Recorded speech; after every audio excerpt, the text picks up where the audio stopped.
El Tribunal Constitucional en transesión viste la causa rol 2858, recurso de inaplicabilidad por inconstitucionalidad presentado por Jorge Molina Beltrán respecto a los artículos 230, 248, 259 inciso final y 261 letra A, todos del Código Procesal Penal. Tiene la palabra la señora relatora Paola Molina.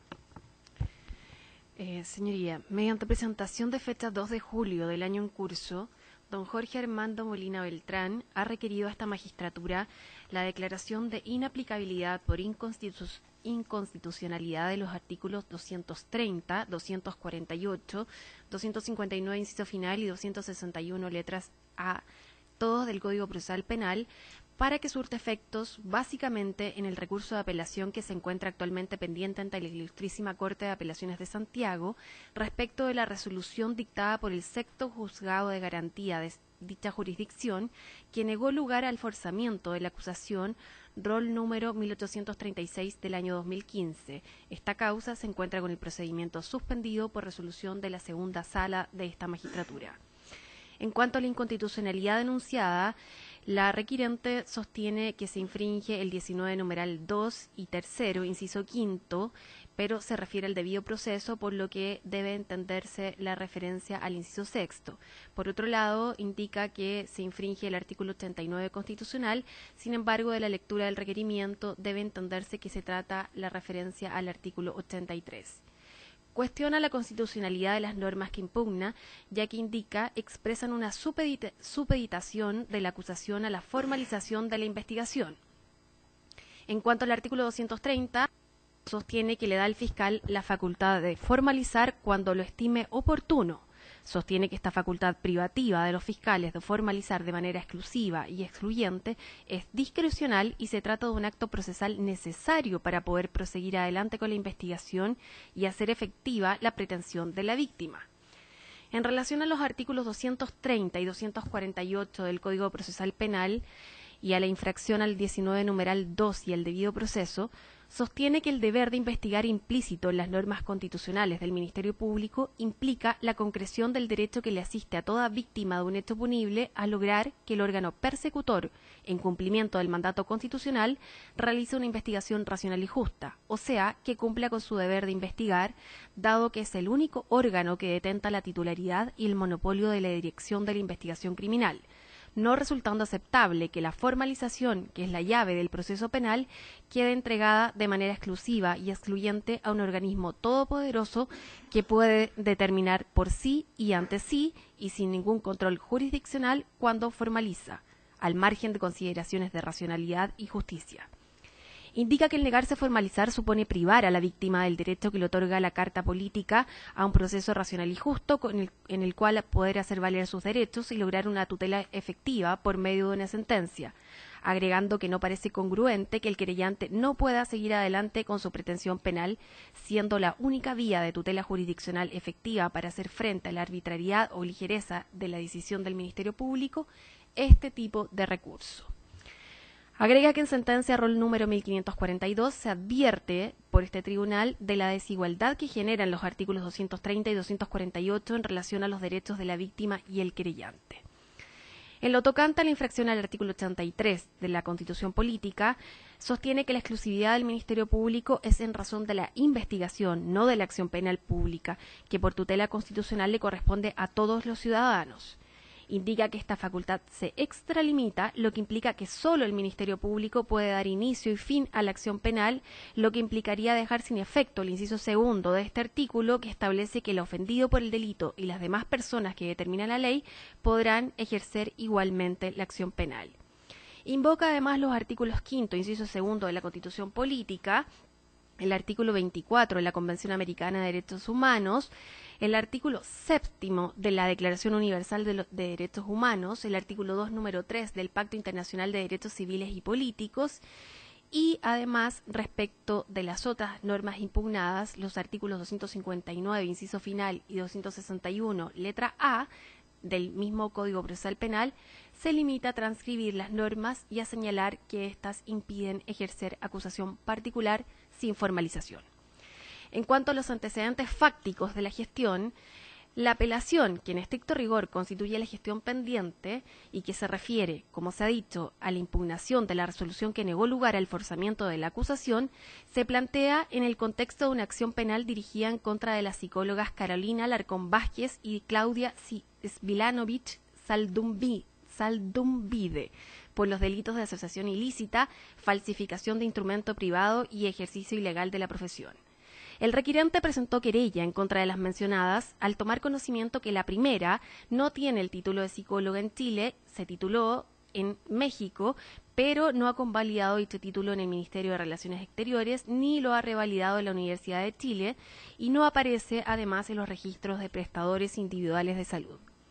En el requerimiento se expone que la gestión pendiente se origina en una disputa judicial con la madre de la hija menor de edad del requirente a raíz de una posible vulneración de los derechos de la menor en su esfera sexual en el entorno materno, lo que habría ocurrido en un periodo en que no tuvo contacto con su padre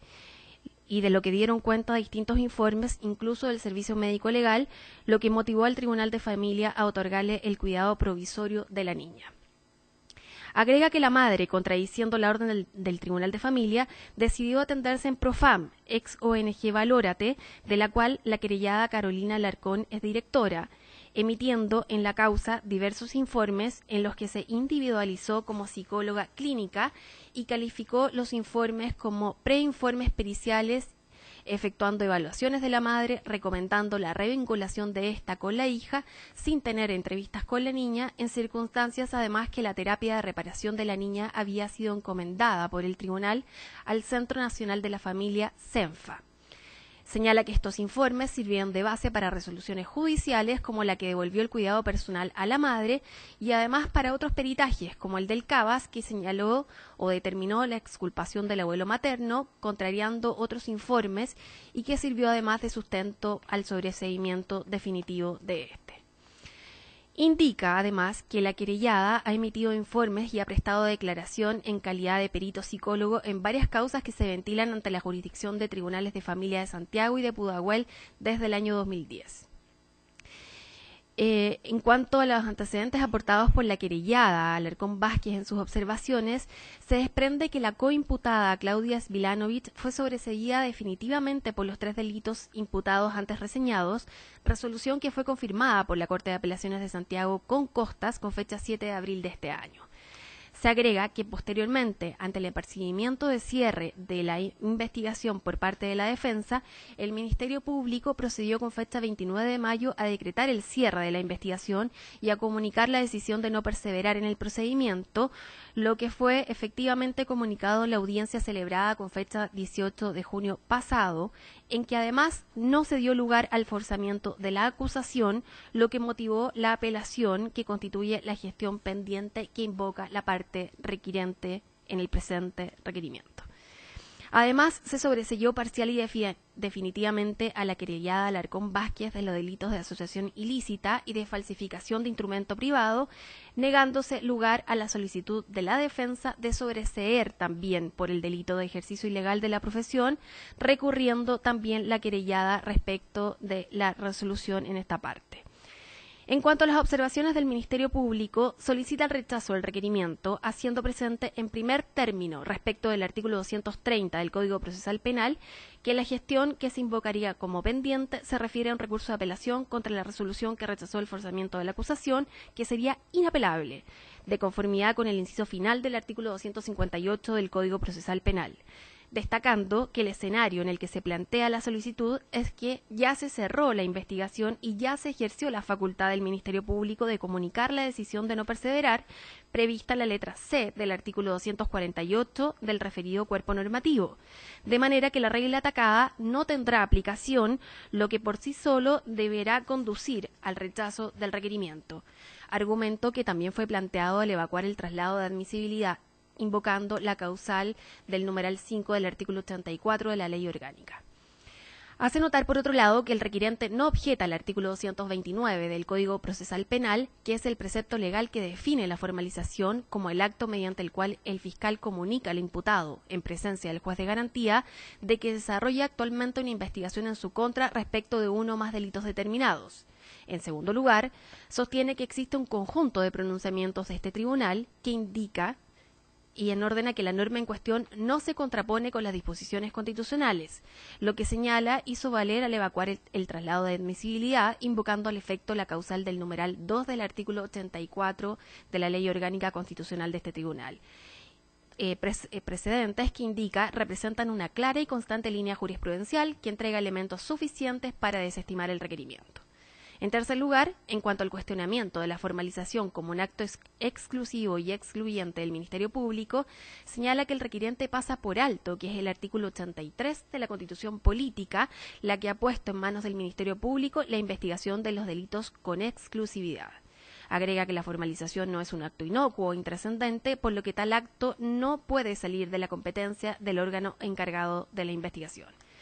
En cuanto a la impugnación al artículo 248 del Código Procesal Penal, en primer lugar, reitera que la norma ya fue aplicada y produjo todos sus efectos, por lo que no tendrá aplicación en la gestión pendiente ante la Corte de Apelaciones,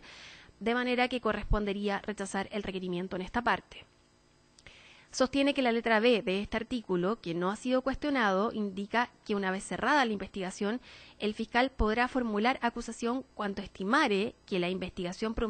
proporciona fundamento serio para el enjuiciamiento del imputado contra quien se hubiese formulado la misma. Esto es,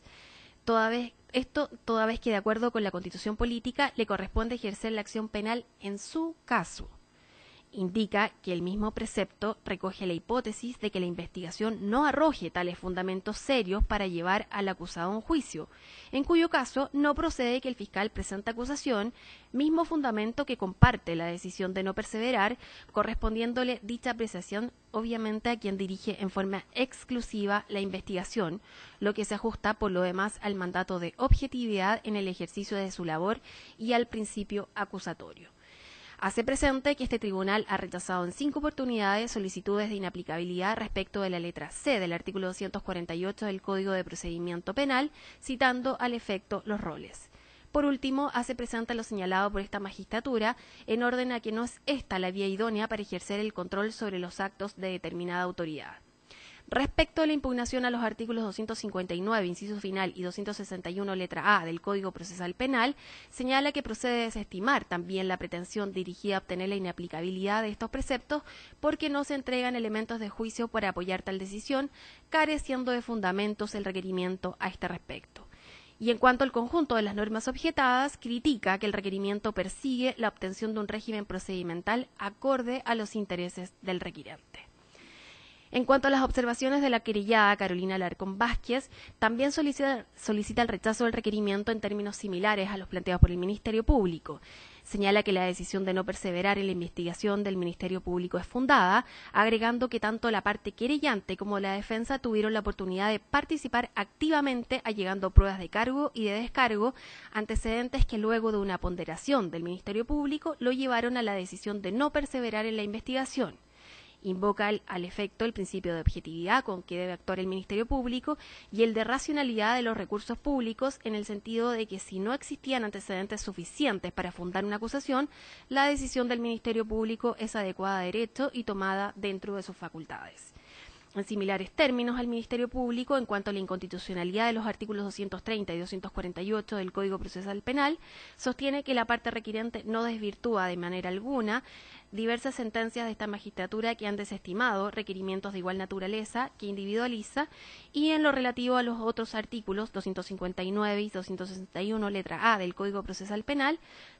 sostiene que el requerimiento debe ser rechazado por no señalar el fundamento de la inconstitucionalidad que se alega. En cuanto a la tramitación de este requerimiento, con fecha 8 de julio de este año se admitió a tramitación y se decretó la suspensión del procedimiento. Con fecha 4 de agosto se lo declaró admisible en voto dividido, con el voto en contra de los ministros señores Carmona y García, y con fecha 28 de agosto se decretó autos en relación y se ordenó su agregación para el estado de causas en relación, acordándose su vista para el día de hoy, anunciándose los abogados que figuran en la minuta que se repartió a los ministros. Eso es todo. Bien, muchas gracias. Entonces, alega por la parte requirente el abogado Alejandro Ávila hasta por 30 minutos. Tiene la palabra. Con la venia de este excelentísimo tribunal vengo a alegar en representación de don Jorge Molina Beltrán, solicitando que se acoja el requerimiento de inaplicabilidad por inconstitucionalidad en virtud de los antecedentes que a continuación señalo. Primero, me veo la necesidad de realizar una contextualización. Si bien la relatora señaló que esta es una causa criminal en que mi representado interpuso una querella por varios delitos, de los cuales fue sobreseída en gran medida en varios, y quedando subsistente el delito de ejercicio ilegal de la profesión. Este se hizo en virtud de la norma del artículo 213 del Código Penal y en relación al artículo 313A del mismo código, en relación con las normas del Código Sanitario, en especial el artículo 112 y siguientes de dicha norma, donde se establece toda una explicación respecto a las profesiones análogas de la salud. Aquí claramente la defensa estableció casi 3 versiones respecto a que si era posible, era necesario aplicar la Convención de México. Se dio cuenta de que la Convención de México de 1902 no era aplicable en la especie, supuestamente porque ella no tendría convalidado el título. Debo hacer presente, su señoría excelentísima, que esta parte ha aportado antecedentes también que la señora no solamente no ha convalidado el título, sino hay un documento respecto de la misma Universidad Vizcaya de la América, dice que ella no se ha titulado tampoco en México, que supuestamente hay un acta del 28 de febrero del año 2015 que se dejó sin efecto, puesto que ella no se presentó a dicha diligencia. Así pues, este excelentísimo tribunal, debo hacer presente que el Ministerio Público, con fecha 24 de diciembre, sin haber realizado ninguna diligencia, solicita el sobreseimiento de la causa, la cual se mantuvo viva por algunos meses, puesto que esta parte solicitó la correspondiente reapertura de la investigación. Es decir, aquí al principio no hubo diligencias mínimas y la defensa ejerció su derecho del artículo 186 del Código Procesal Penal. En este sentido, nosotros estimamos que las normas del artículo 230 y el 248, el inciso final del artículo 259 y el 261 letra E, a juicio de esta parte, son inconstitucionales. Primero que todo porque van en contra de lo dispuesto en el artículo 83, inciso segundo de la Constitución, en cuanto se establece la facultad o el derecho de todas las personas a ejercer la acción penal pública. Aquí claramente a veces existe una contradicción o existe una confusión respecto de la exclusividad del Ministerio Público en ejercer sus facultades de investigación versus lo que es la acción penal pública. Se confunde que supuestamente el Ministerio Público tendría las dos, ambas exclusividades, lo cual no es cierto, ya que la norma dice que igualmente se concede a toda persona el derecho a ejercer dicha acción pública. Es decir, aquí claramente esta potestad discrecional del artículo 230, que señala principalmente que el Ministerio Público podrá formalizar cuando estime conveniente, estamos dentro de lo que se llaman las potestades discrecionales. Sin perjuicio de lo anterior, es necesario hacer presente que el Ministerio Público no puede hacer nada, no puede hacer lo que se le antoje en virtud de esta potestad discrecional, sino siendo que tiene límites. Desde el punto de vista del derecho administrativo, se ha establecido que la potestad discrecional no es para el organismo administrativo, no es realizar lo que estime conveniente, sino que yo tengo una panoplia de opciones que me establecen cuál mejor decidir. Y esta panoplia la da principalmente el ordenamiento jurídico y tiene como límite los derechos de las personas. En este sentido, el derecho que tiene mi representado a ejercer su acción penal pública. Del mismo modo, en este sentido, claramente con esta decisión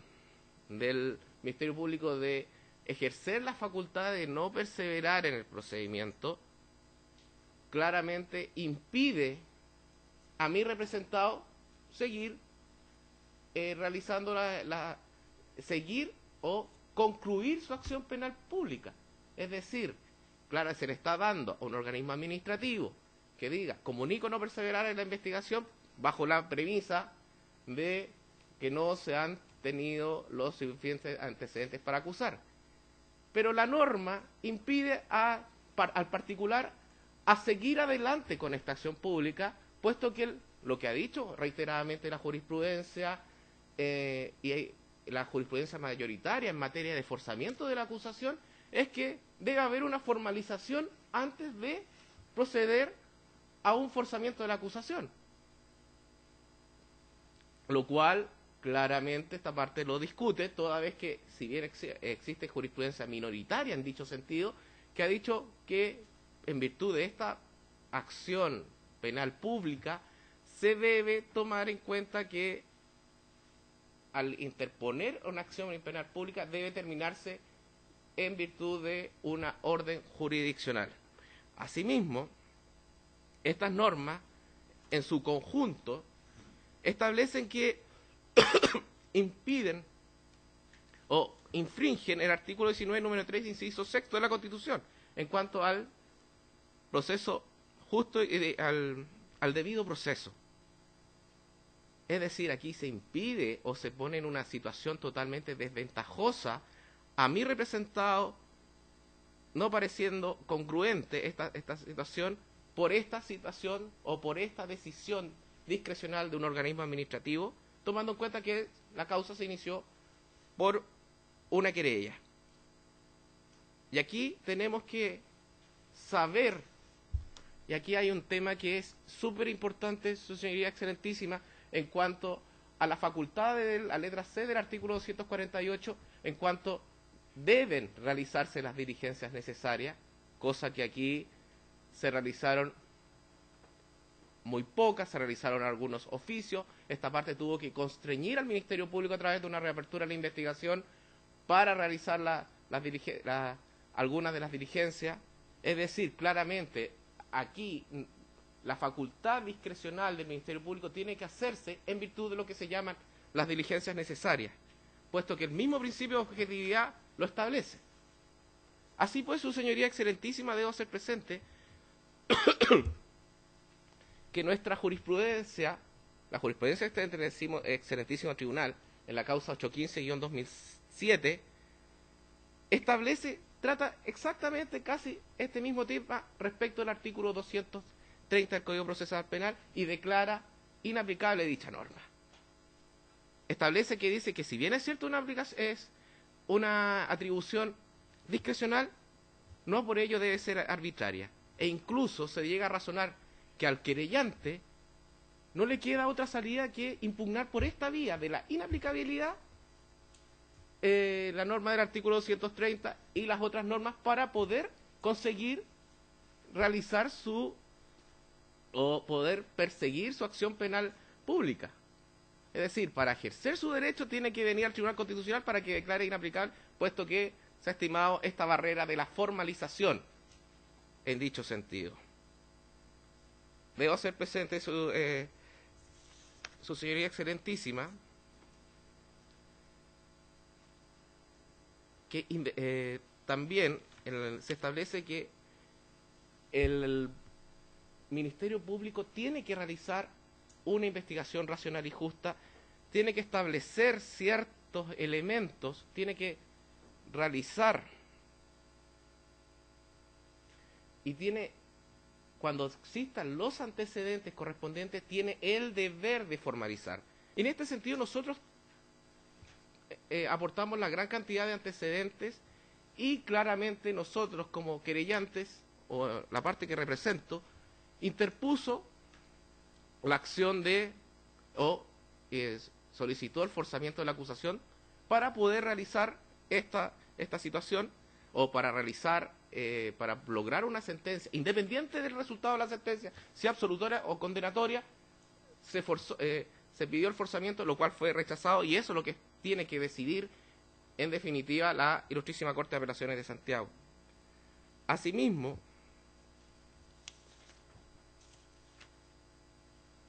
este excelentísimo tribunal, en la causa 1542 del año 2010,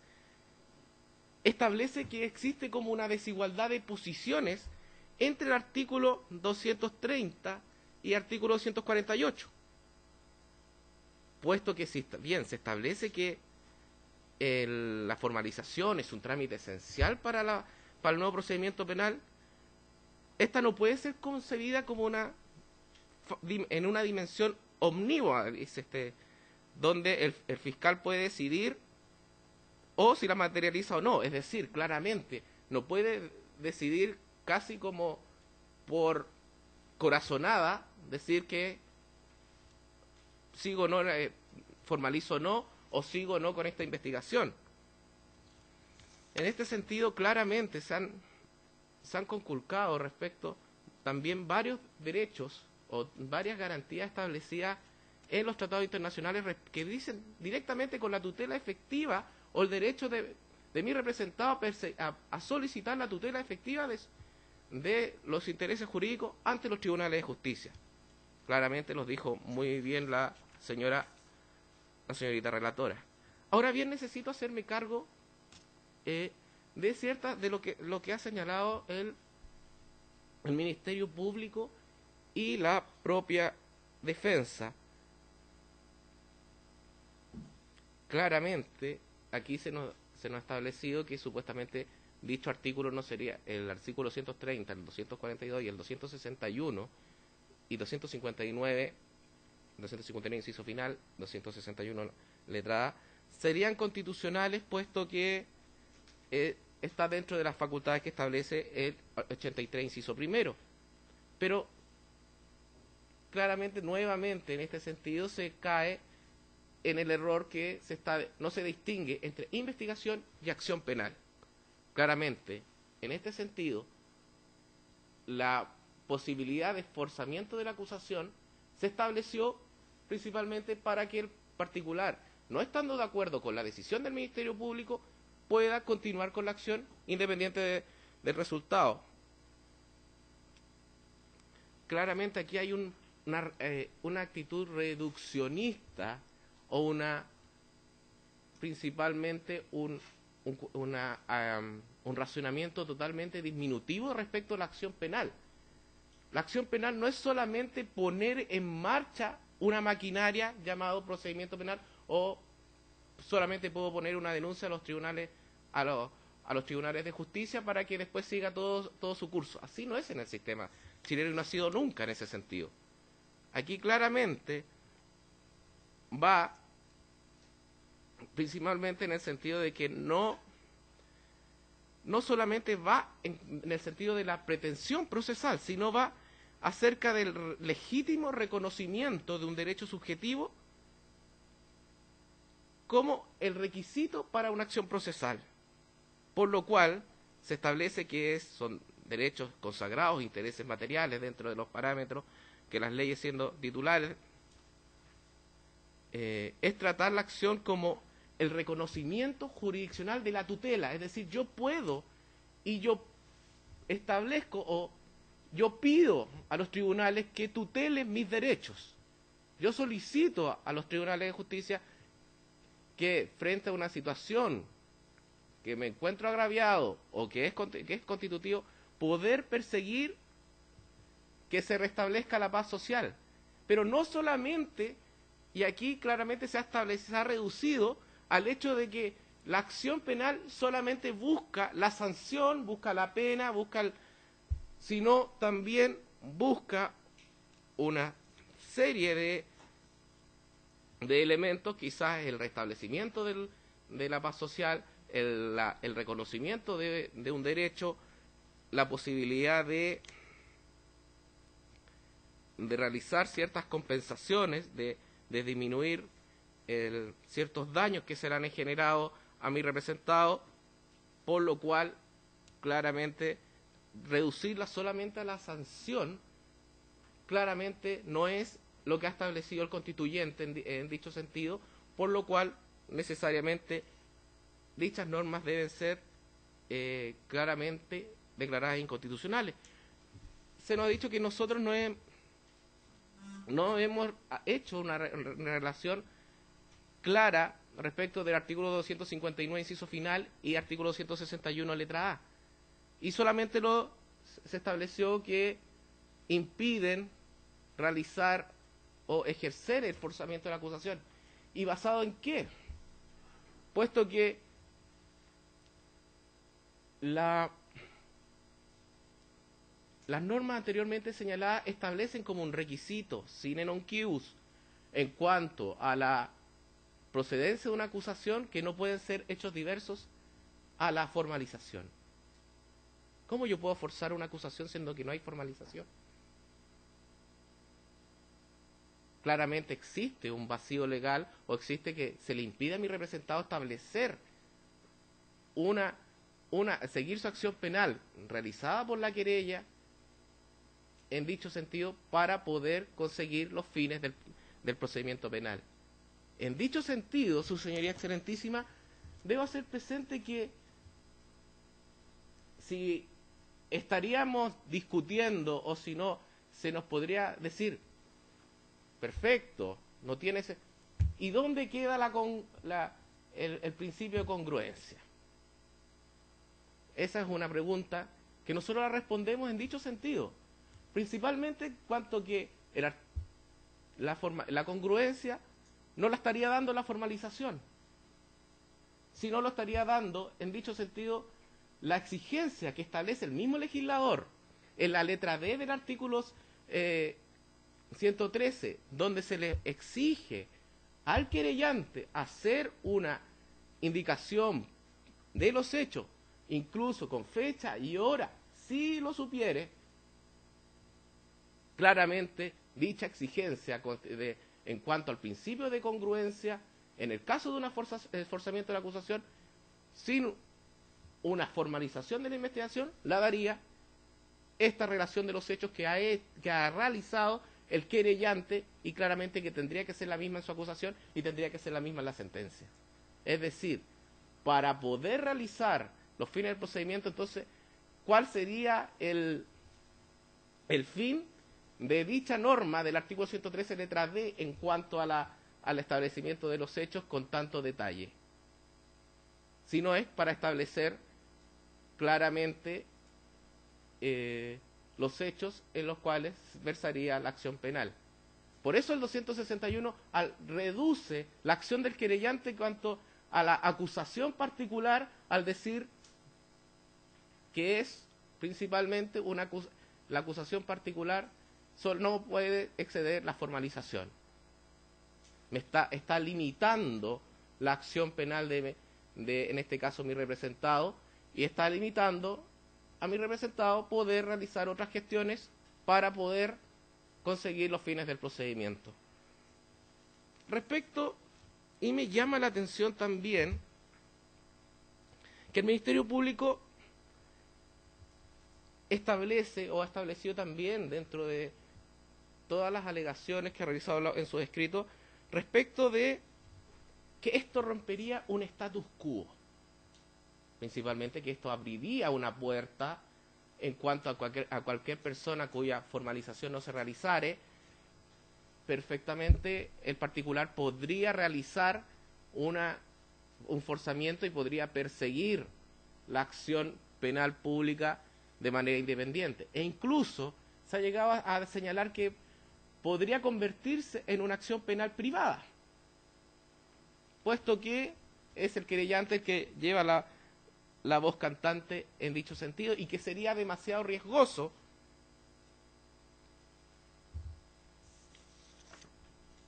pero esto sería claramente mantener una práctica que es totalmente contraria a la Constitución, puesto que este status quo no existe un pronunciamiento, puesto que al no establecerse, al decir que no existen elementos suficientes para no fundar acusación, que no existiría un pronunciamiento judicial respecto de la pretensión de el querellante en el proceso penal. Esto solamente queda en un órgano administrativo que solamente le dice al tribunal: comunico que no tengo antecedentes para acusar. Incluso, siendo un órgano administrativo, podría fundar más por qué no tiene antecedentes para fundar una acusación, cosa que en la práctica actualmente no se hace. Claramente, en el caso que se declare la inconstitucionalidad de la inaplicabilidad de estas normas, hace el sentido contrario, su señoría excelentísima. Aquí claramente restablece el sentido del ordenamiento jurídico y claramente le establece un elemento de exigencia para el Ministerio Público de realizar de una forma más acabada su labor de reconocimiento, de investigación en las materias penales. Es necesario hacer presente que don Guillermo Piedrabuena, en unos artículos de él, ante la revista del Consejo de Defensa del Estado, establece principalmente que el derecho a la acción procesal del inciso segundo del artículo 83 claramente es un fiel reconocimiento de la tutela judicial efectiva de los ofendidos al delito. Es decir, aquí, a través de establecer que siquiera a criterio del Ministerio Público se formaliza o no, al impedir al particular realizar un forzamiento de la acusación y remitirse una formalización que no se ha realizado, claramente se está impidiendo la tutela efectiva de los derechos de mi representado.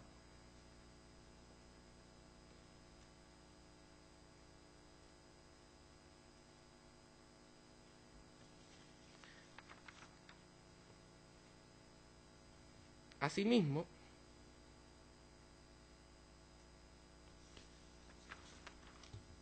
debo hacer necesariamente presente que respecto de la jurisprudencia acompañada o que fue citada en varios roles por el Ministerio Público de la Defensa, nos dicen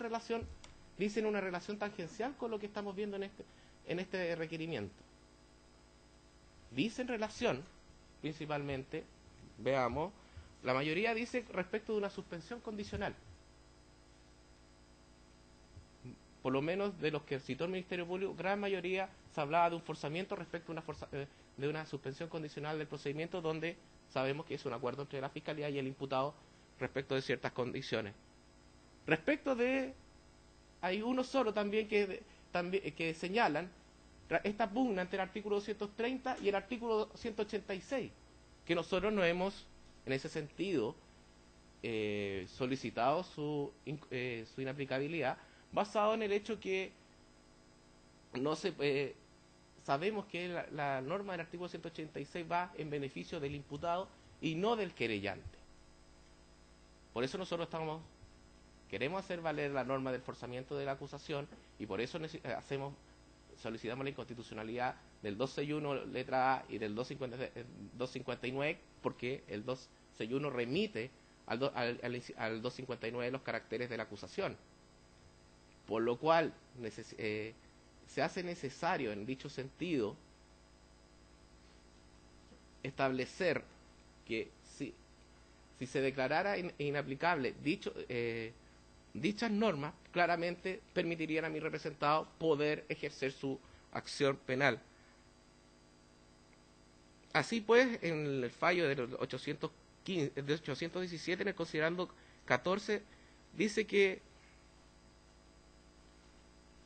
la apertura, en este caso, cuando se inicia por querella, el juez tiene la facultad de declarar admisible o no.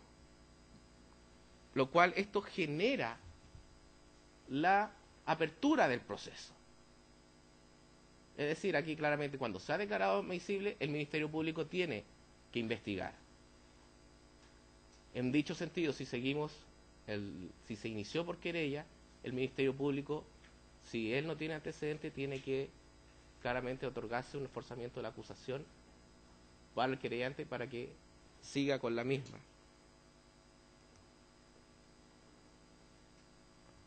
Del mismo modo,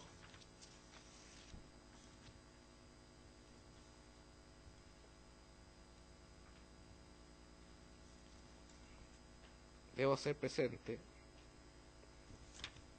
una causa que se parece a esta, pero también tiene sus diferencias, es la causa de la 2510 del 2013, que si bien es cierto,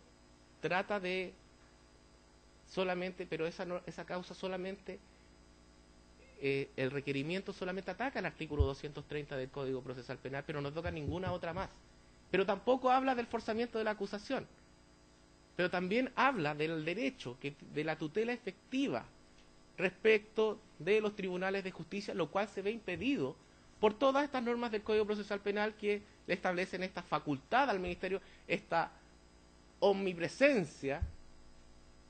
respecto de, supuestamente, que no desconocemos desde la investigación, pero sí que se ha generado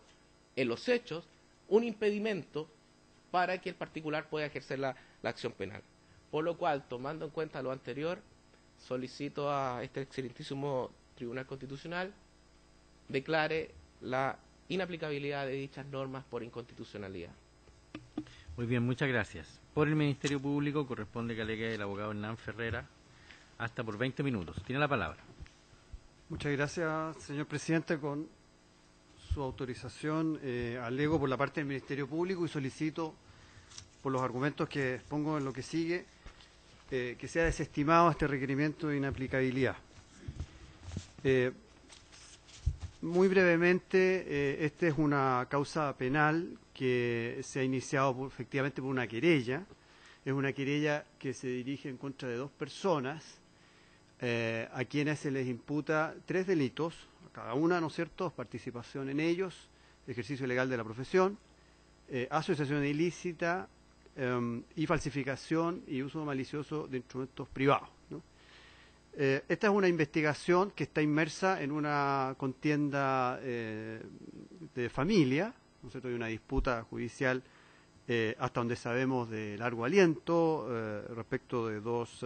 padres, ¿no es cierto?, que obviamente no están juntos,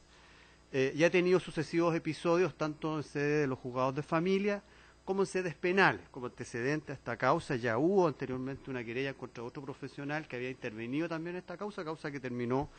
y que evidentemente no es aquella en que incide este requerimiento, pero es un elemento a tener en consideración. Presentada la querella, se inició la investigación y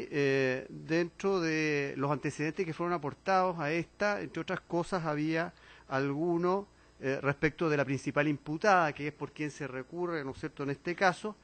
elementos que indicaban que había ejercido, esto es una psicóloga que obtuvo su título, decía, en México, ¿no? Esa era su argumentación, y acompañaba algunos elementos de acreditación en orden a que no requería tener otro tipo de validación para ejercer dicha actividad en Chile.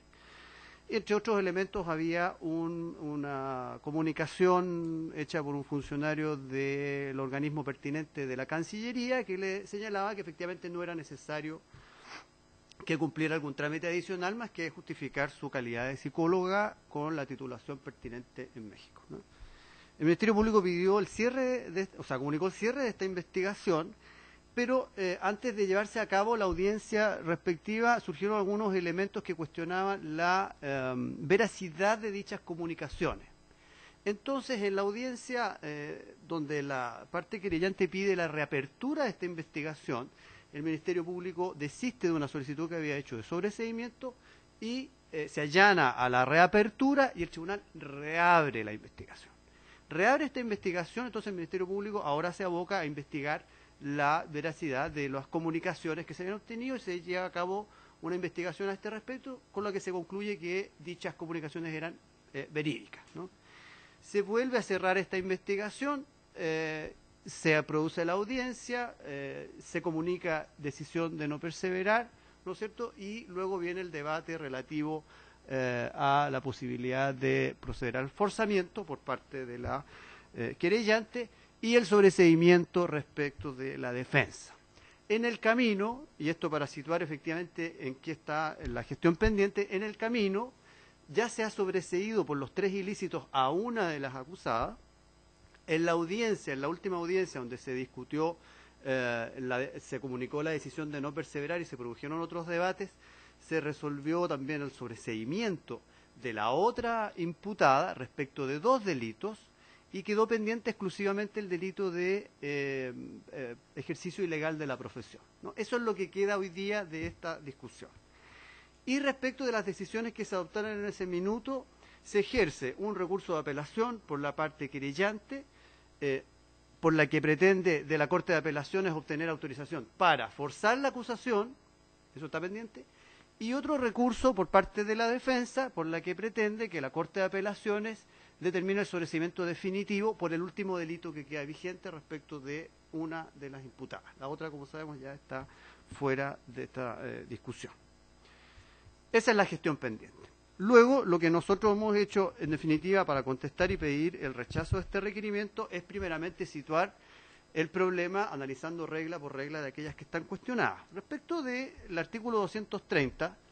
esta es una regla que evidentemente situada en el ámbito que hoy en día existe en esta causa, no puede sino estimarse con una incidencia próxima a 0, en el sentido de que el estado en que se encuentra este proceso en la actualidad es que ya se ha cerrado la investigación, se ha comunicado la decisión de no perseverar, todas esas etapas ya quedaron atrás de acuerdo a la mecánica del procedimiento,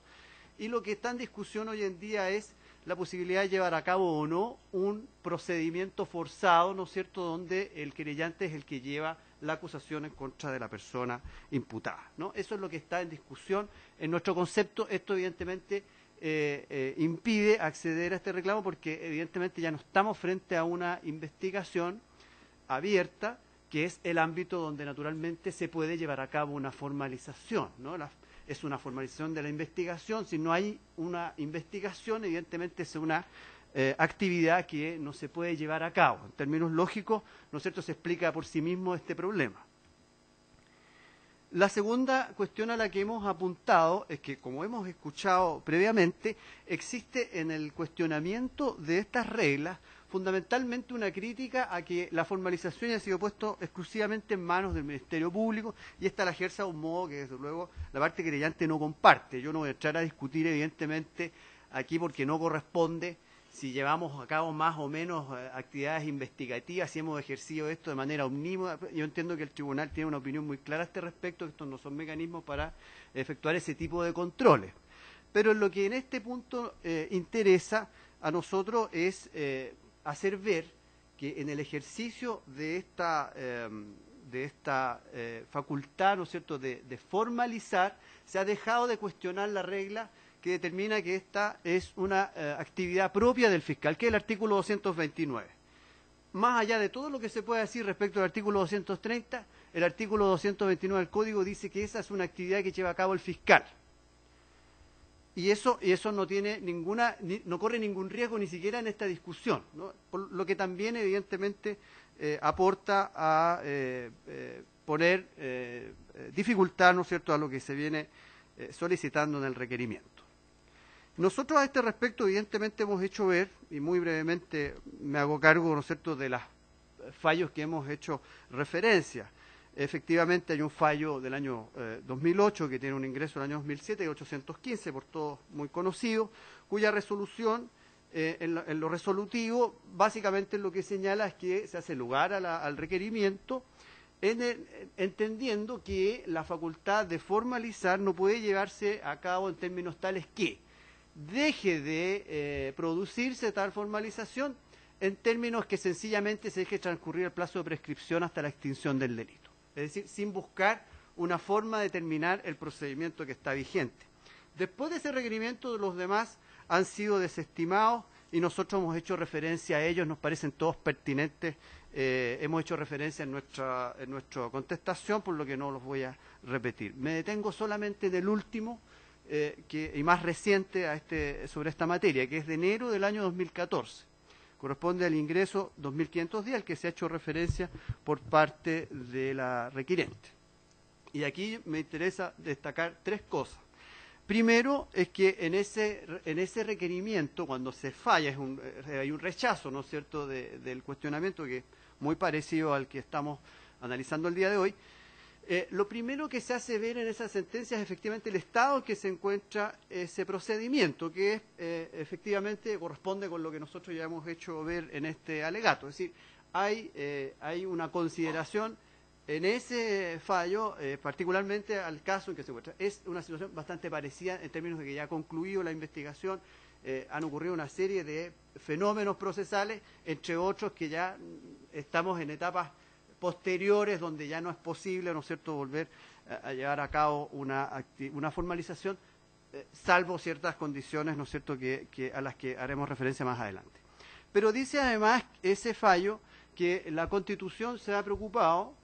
sobre todo las modificaciones últimas relativas al procedimiento penal, en el artículo 19, número 3, de separar las condiciones de racionalidad y justicia de la investigación, por un lado, de aquellas que son condiciones de racionalidad y justicia del procedimiento. Y en ese fallo se señala que ambas no son condiciones equivalentes, ni se traspasan automáticamente de un ámbito a otro, el ámbito investigativo al procedimiento, entendiendo el procedimiento por la cuestión resuelta en tribunal, en un procedimiento donde hay un imparcial que debe resolver. Y lo que dice ese fallo es que para pasar de uno a otro, del ámbito investigativo al procedimiento, hay un conjunto de mecanismos que aseguran esa posibilidad, también mecanismos que están insertos dentro de las exigencias de racionalidad y justicia. Yo aquí recuerdo solamente numerosas sentencias apoyadas en lo dispuesto en el artículo 186 como elemento para zanjar la problemática de la formalización. Pero al final termina concluyendo esta sentencia reafirmando, primero, que no resulta nada extraño en el ámbito investigativo que sea el órgano público, en este caso el Ministerio Público, quien tenga la exclusividad del ejercicio de la formalización. Y yo hago hincapié en todos estos elementos porque al final lo que hay aquí de fondo es una disputa en términos a quién lleva y bajo qué condiciones lleva a cabo esta formalización. ¿Por qué el Ministerio Público tiene a cargo la formalización? Lo tiene porque la Constitución quiere que haya un organismo público que exclusivamente lleva a cabo la actividad investigativa, que es una labor del Estado, ¿no es cierto?, y quiere la Constitución que sea el Ministerio Público el que la lleve a cabo. Aquí echando mano, digamos, de lo que decía la prevención en el fallo 815, vamos a decir que la formalización evidentemente trastoca o modifica de manera importante la investigación. La modifica en varios aspectos. En lo que corresponde al Ministerio Público, evidentemente, surge un plazo, ¿no es cierto?, queda sujeto a una serie de condicionantes para llevar a cabo el procedimiento en adelante, de manera que es un mecanismo inserto y tan importante dentro de la investigación que nos resulta, si no posible, estimar que es algo que es privativo del organismo que a su vez con exclusividad tienen que llevar a cabo dicha actividad. Pero también incide en el ámbito de derechos de la persona formalizada. Yo creo que este es un punto que también es muy pertinente. Una persona que es formalizada queda no solamente sujeta al procedimiento, queda expuesta desde luego adelante, por ejemplo, en lo más próximo, a ser sujeto de medidas cautelares, ¿no es cierto?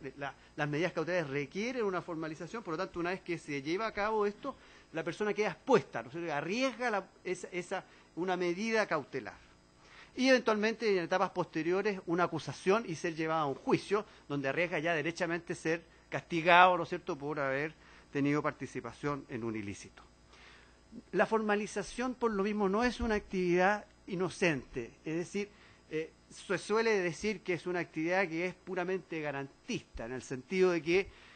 permite al acusado conocer todos los elementos de la imputación, tanto de hecho, pero aquí hay, en esta formalización, hay también una actividad imputativa, ¿no? El artículo 229 hace referencia clara a la que uno lo que está haciendo es comunicar que lleva a cabo una investigación en contra de una persona, ¿no? No es una investigación del aire, es una investigación en contra de una persona por determinados delitos. el código establece un mecanismo de reclamo de las formalizaciones arbitrarias, ¿no es cierto? Si esto fuera una actividad sin ningún tipo de incidencia, algo que estuviera, ¿no es cierto?, en el aire, no podría establecer tal mecanismo que está en el artículo 232 del código. En el Código Procesal Penal hay tres instancias muy relevantes donde está tratada la formalización y yo voy a dar cuenta de las tres. Primero, la formalización del artículo 230-31. Allí básicamente se dice que la formalización es necesaria para pedir medidas cautelares, eventualmente llevar a cabo la acusación. El artículo 416, la formalización es necesaria respecto a las personas aforadas, por ejemplo, para pedir medidas cautelares y eventualmente acusarlos. Artículo 432, la formalización es necesaria aún en ausencia para pedir la extradición de alguien. Pero lo que quiero decir es que es una actividad que evidentemente tiene un conjunto de consecuencias que no son inocentes, inocuas, sino que son importantes, y por eso es importante que esté en manos de un órgano estatal con funcionarios que son responsables, tanto penales como civilmente, y también en términos administrativos, y están sujetos a una serie de controles. Este excelentísimo tribunal, para cerrar este punto, este excelentísimo tribunal, revisando un examen de constitucionalidad previo, ha puesto especial cuidado en que la facultad o la posibilidad de formalizar se mantenga dentro del ámbito del Ministerio Público, y ha examinado en detalle que esto, cuando se ha entregado a funcionarios que no son fiscales, a abogados asistentes, se mantenga exclusivamente dentro de ese ámbito. Y esto lo ha hecho en tres ocasiones: en el fallo 458, en el fallo 1001 y en el fallo 2857. Las leyes 20.074, 20.053 y la reciente ley que se llamó, ¿no es cierto?, de fortalecimiento del Ministerio Público, donde se dio exactamente este mismo debate, lo que en definitiva impide de verdad sacar una cuestión importante del ámbito del ejercicio de la autoridad administrativa, que tiene por decisión constitucional el deber de llevar a cabo estas investigaciones. Respecto al 230, nos parece que evidentemente esto no deberá prosperar el reclamo. Respecto al artículo 248, letra C, insistimos en la oportunidad en que se está ejerciendo este reclamo y lo que queda de la gestión pendiente. Hacemos ver, asimismo, que la correlación que hay entre el artículo 248, letra C y la Constitución, a nuestro juicio, es muy clara.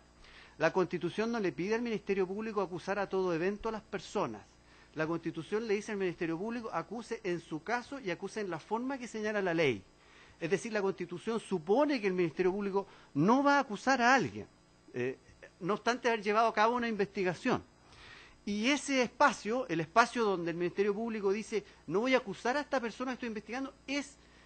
la decisión de no perseverar.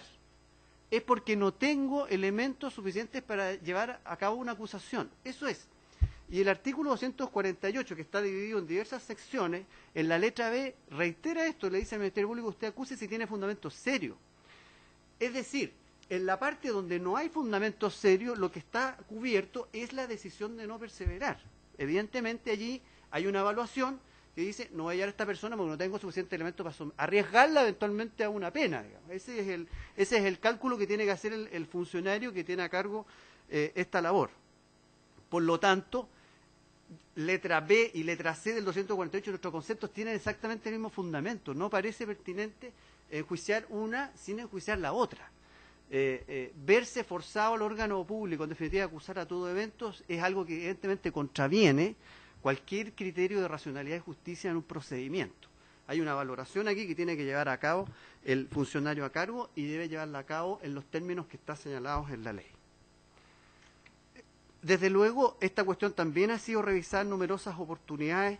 Yo me quedo con que este tribunal ha señalado en diversas ocasiones que este es un mecanismo evidentemente discrecional, pero que no es arbitrario, que está sujeto a una serie de controles. Hay controles durante la investigación, tanto jurisdiccionales como administrativos. La ley contempla un ámbito de intervención de las personas interesadas en el proceso penal, ¿no es cierto? Se pueden pedir diligencia, artículo 183, se puede pedir la reapertura, como se hizo en este caso, se puede pedir que se comunique eventualmente de qué se trata la formalización en el artículo 186. Hay un ámbito de intervención que evidentemente está resguardado dentro del proceso. Nos parece que los 248 en rigor está bastante centrado en lo que ya hemos revisado respecto a la formalización y por las razones señaladas, nuestro concepto deberá ser desestimado. Respecto de las últimas normas, de artículos 259 y 261 letra A, nuestro concepto no deberá ser atendido en primer término porque no hay fundamentos allí. Es un reclamo derivado o más bien no autónomo. Está anclado a los argumentos que se han vertido respecto al 230 y el 248 letra C y no hay nada nuevo que juzgar a ese respecto. Pero nos permite a nosotros volver al comienzo. El problema que se está planteando acá, en definitiva, está concentrado mucho en la formalización y la facultad del Ministerio Público. Y aquí las alternativas a que esto lo tenga el Ministerio Público son dos. O sacamos la formalización del ámbito de un funcionario público y la ponemos en manos, por ejemplo, de un particular, para que asegure su derecho a llevar a juicio después a quien quiera, en los términos que quiera, ¿no es cierto? O forzamos al Ministerio Público a formalizar en todo caso, ¿no? Esas serían las dos opciones. Estas dos opciones, a nuestro concepto, no son satisfactorias en el ámbito constitucional. Evidentemente, ya se ha hecho alguna referencia, pero evidentemente aquí lo que está en juego es el ejercicio del poder del Estado para sancionar a una persona, castigar a alguien, y eso evidentemente no parece dentro del ámbito constitucional posible de ser privatizado, ¿no? Y tampoco resulta una solución alternativa que es forzar al Ministerio Público a formalizar en todo caso para asegurar eventualmente llevar a alguien a juicio si esto tiene toda esta clase de limitaciones. Voy a radicalizar mi argumento en los segundos que me quedan. En este segundo ámbito, si el Ministerio Público estuviese obligado a formalizar para asegurar que alguien después pudiera llevar a juicio a una persona, desde luego estaríamos frente a un ámbito de privatización, nos parece inapoyable en la Constitución respecto al proceso penal. Pero observemos todavía más y abriendo el ámbito de examen de las reglas sobre la formalización. En el caso de una persona aforada, y voy a ocupar porque evidentemente esto es una cuestión que está en el ámbito de la discusión pública. Una persona aforada. De acuerdo a lo que señala este tribunal, para formalizar a una persona aforada hay que desaforarlo previamente, ¿no? No se le puede imponer medidas que aseguren su comparecencia. Hay que poder ir voluntariamente, pero si yo lo quiero hacer de verdad y el aforado no quiere asistir a la formalización, lo tengo que desaforar. Es decir, en este ámbito, para llevar a cabo la formalización y permitir que eventualmente alguien lleve a esta persona a un juicio final, pretendiendo que con eso es la única forma de tutelar su derecho, en este caso el ejercicio de la acción penal, supone que en todo caso, habiendo una querella, el Ministerio Público tendría que pedir el desafuero, y sabemos evidentemente el desafuero, el contenido que tiene, el contenido imputativo y las consecuencias que tiene en otros ámbitos del mismo desempeño constitucional. Excelentísimo tribunal, en nuestro concepto no procede a hacer lugar a este requerimiento, y por lo tanto, de acuerdo a las razones que hemos expuesto, solicitamos su rechazo. Muchas gracias. Muchas gracias. Por doña Carolina Alarcón Vázquez, alega el abogado Daniel McKinnon hasta por 15 minutos. Tiene la palabra.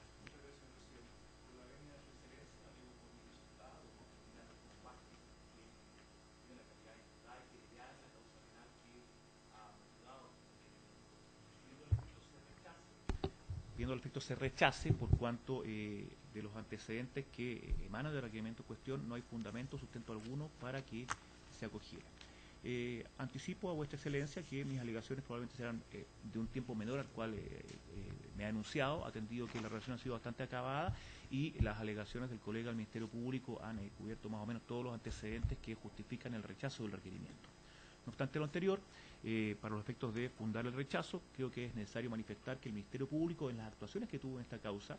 obró amparado en el principio de objetividad del artículo 3 de su ley orgánica, por cuanto realizó las actividades que tenía que realizar a los efectos de después determinar dentro de lo que es el principio de discrecionalidad no arbitrario por el que se rige, que se debía tomar la decisión que en definitiva se tomó. Hay que aclarar a vuestra señora excelentísima que cuando en un principio el Ministerio Público pidió el sobreseimiento definitivo de la causa en el mes de diciembre, que después se dejó sin efecto y se ordenó la reapertura de la investigación para 3 diligencias que pidió la querellante, no es que no tuviera ningún antecedente para los efectos de hacerlo. y se dijo por la requirente que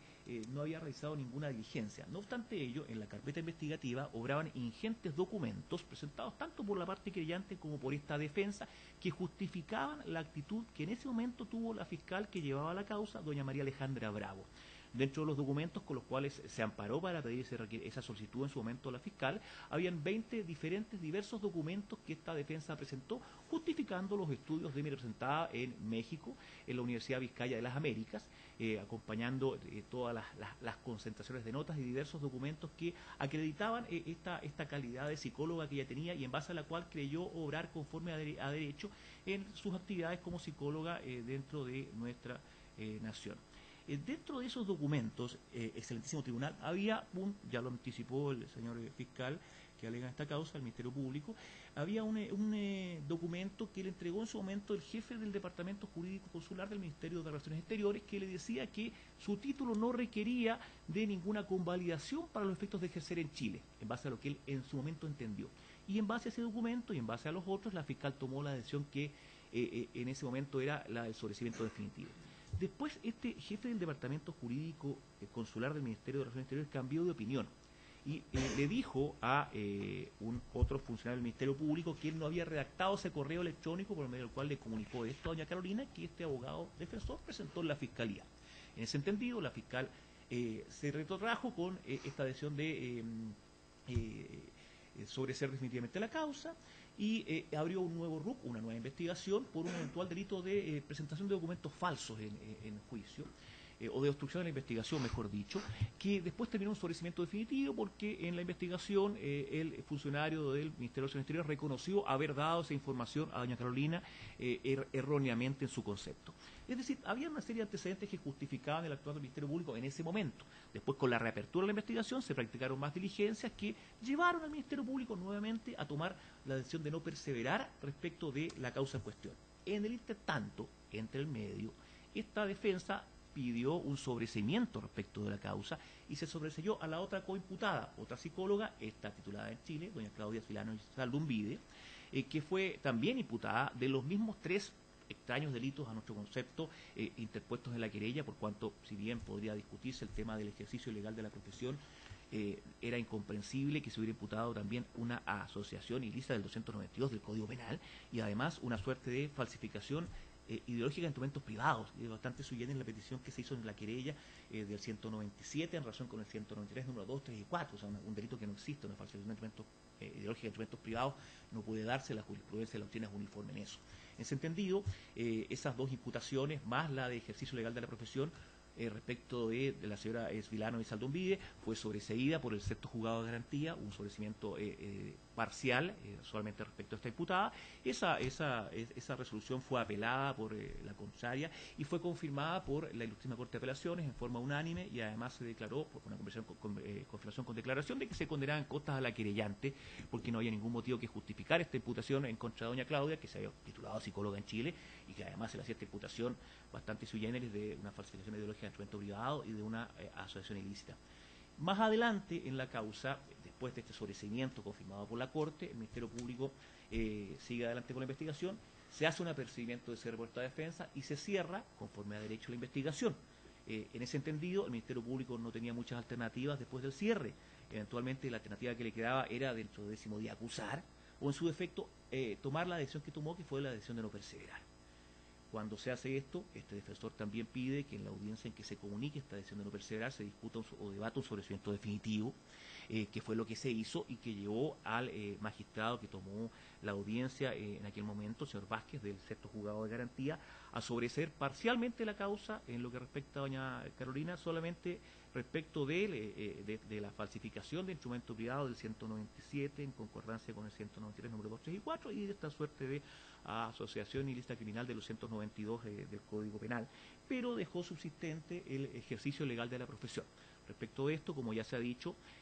la querellante en ese momento pidió que se le autorizase forzar la acusación de conformidad con las normas del Código del Ramo. Esta parte se opuso por cuanto no mediaba formalización y al no mediar formalización no se puede forzar acusación porque la acusación tiene que ser congruente con la formalización. porque esto lleva después a la sentencia, ya sea absolutoria o condenatoria, de un tribunal oral en lo penal, que también ha de ser congruente con la previa acusación y con la previa formalización. En ese entendido, la contraria apeló de la decisión que no admitió el forzamiento de la acusación. Apelación, que ya lo anticipaba el Ministerio Público, es improcedente acorde al tenor literal del inciso final del artículo 258 del Código del Ramo. Ahora bien, esa es la cuestión pendiente que está en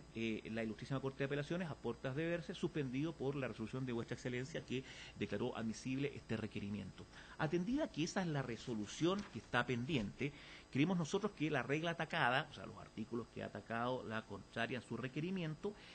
no tendrán aplicación en la gestión pendiente. Por cuanto a las reglas atacadas son el 230, el 248, el 259 inciso penal y el 261 letra A del Código Procesal Penal. Ya en ese entendido creemos que el requerimiento tiene que rechazarse porque la regla atacada no tiene aplicación en la gestión pendiente. Ya lo ha anticipado el Ministerio Público, lo ha dicho, también hacemos parte de todas las alegaciones de por cuanto son completamente ajustadas a derecho. Voy a seguir con la petición o la impugnación de los artículos 259 inciso final y 261 letra A del Código Procesal Penal, porque creo que son las que requieren menor fundamentación o argumentación, para después requerirme las otras dos, que en definitiva creo que también han sido rechazadas por razones que expondré. En el requerimiento no se pone fundamento cualesquiera para los efectos de establecer que hay una transgresión a una norma constitucional respecto de estos dos artículos, razón por la cual estimo modestamente que por manifiesta falta de fundamentos estos dos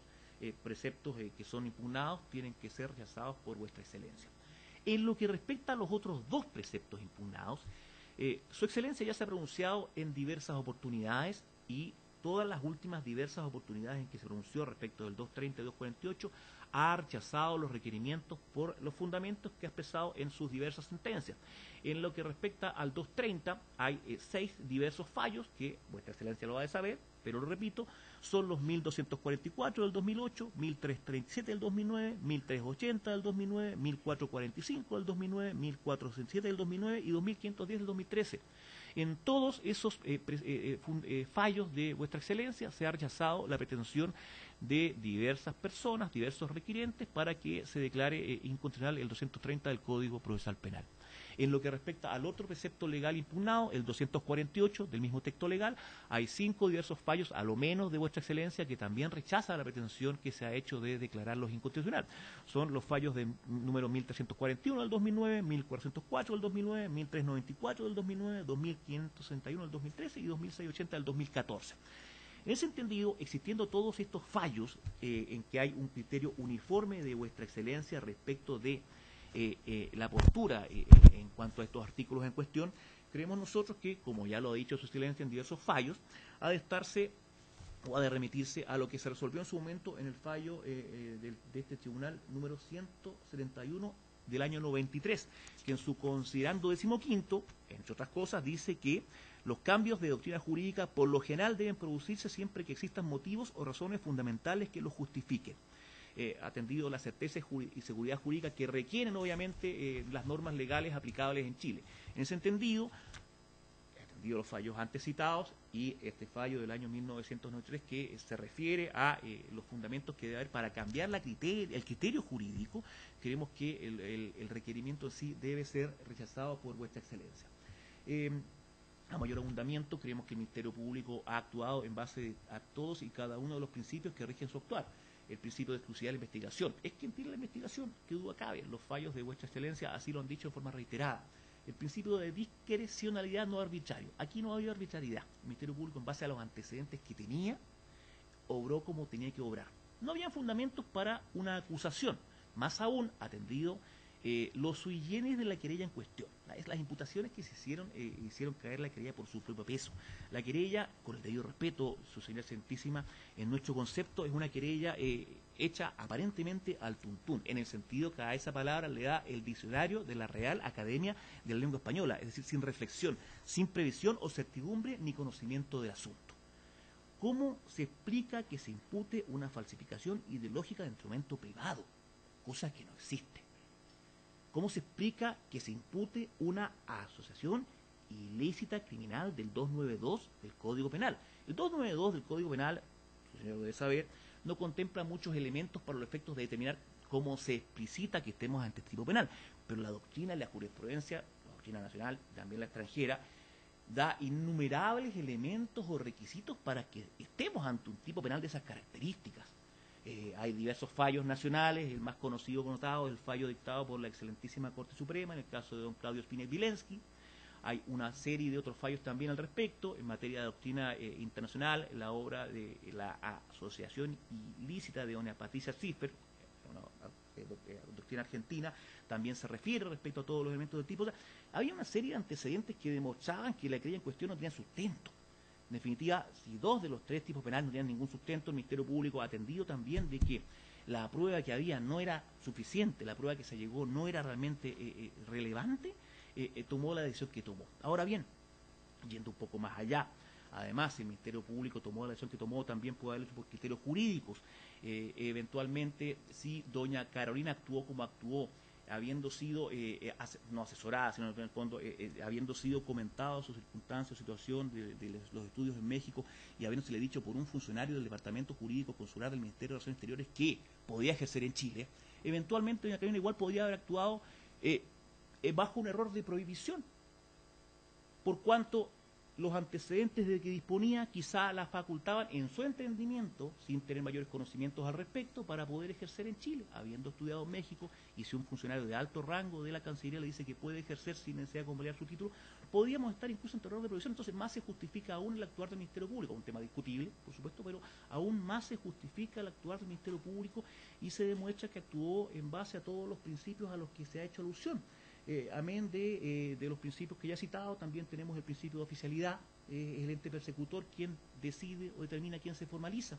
y también el principio de racionalidad en cuanto al uso de los recursos públicos. O sea, todos y cada uno de los principios que reglan el actuar del Ministerio Público se han cumplido a cabalidad con su actuación, razón por la cual no ha habido transgresión cualesquiera para el requirente de los preceptos legales que indica que han sido transgredidos o impugnados. Una última aclaración o alcance, o sea, en el sentido de que la contraria dice que la congruencia, en el caso de que pudiera acusar particularmente, está dado por el 113 letra D del Código del Ramo, es decir, los antecedentes que fundan la querella. O sea, si eventualmente se autorizase la acusación tendría que ser en base a la querella. Entonces la querella tendría que ser la sentencia tendría que ser congruente con la querella, y si en la querella la imputación ha sido hecha por 3 diversos delitos, en los cuales ya hay 2 sobreseídos definitivamente, tampoco podría haber una congruencia en la sentencia, porque no puede la sentencia, en base a los antecedentes de la querella, condenar solamente por el ejercicio legal de la profesión y no manifestarse o pronunciarse respecto a los otros 2 delitos que ya han sido sobreseídos o que han fenecido, tanto ante lo que ha dicho el juzgado de garantía, como eventualmente lo que dirá después más adelante la Corte de Apelación. En ese entendido, creemos que también ha de rechazarse, por cuanto el destino final, de todas formas, no podrá ser el que pretende el querellante. Una última aclaración en lo que respecto a lo que dice la contraria en cuanto a que la sentencia de